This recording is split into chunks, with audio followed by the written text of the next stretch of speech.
అది మీ అరుపులకు అదిరేదే లేదు, మీ బెదిరింపులకు బెదిరేదే లేదు, మీ నోటీసులకు తలొగ్గేదే లేదు.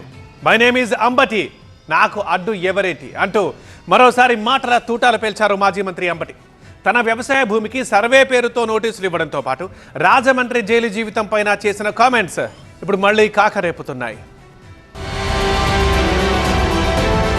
18 రోజుల జైలు జీవితం అయినా అవే ఉరుములు, అవే మెరుపులు, అదే ఊపు, అదే ఉత్సాహం.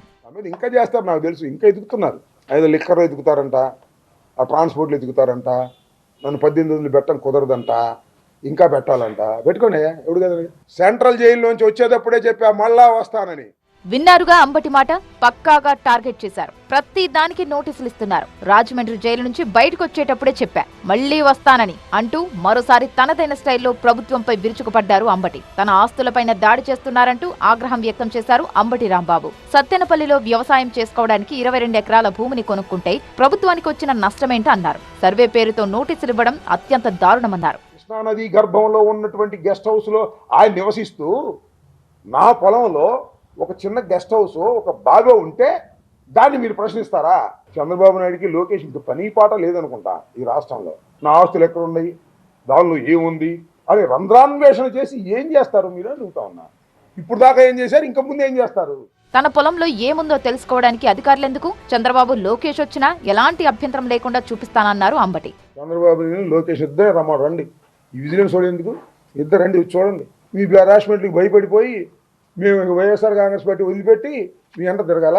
పిచ్చి వేషాలు వేయి మాకు మనం చేస్తున్నాం. ప్రతి అంశాన్ని రాజకీయం చేస్తున్నారు. వైసీపీ నేతలు ఇళ్లపైన దాడులు చేస్తున్నారు. అంతకంతకు అనుభవిస్తారంటూ ప్రభుత్వానికి హెచ్చరికలు పంపారు అంబటి. మా ఇంటి మీద దాడి చేసినందుకు 7 గంటల సేపు మమ్మల్ని ఇబ్బంది పెట్టినందుకు మీరు అనుభవించబోతున్నారు.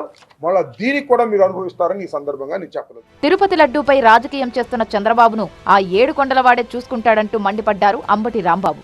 వెంకటేశ్వర స్వామి ప్రసాదంలో పంది కొవ్వు, చేప నూనె, గొడ్డు మాంసం కలిసిందని ఏ రోజు అన్నాడో ఆ రోజునే చంద్రబాబుకి శాపం తగిలింది, గుర్తుపెట్టుకోండి.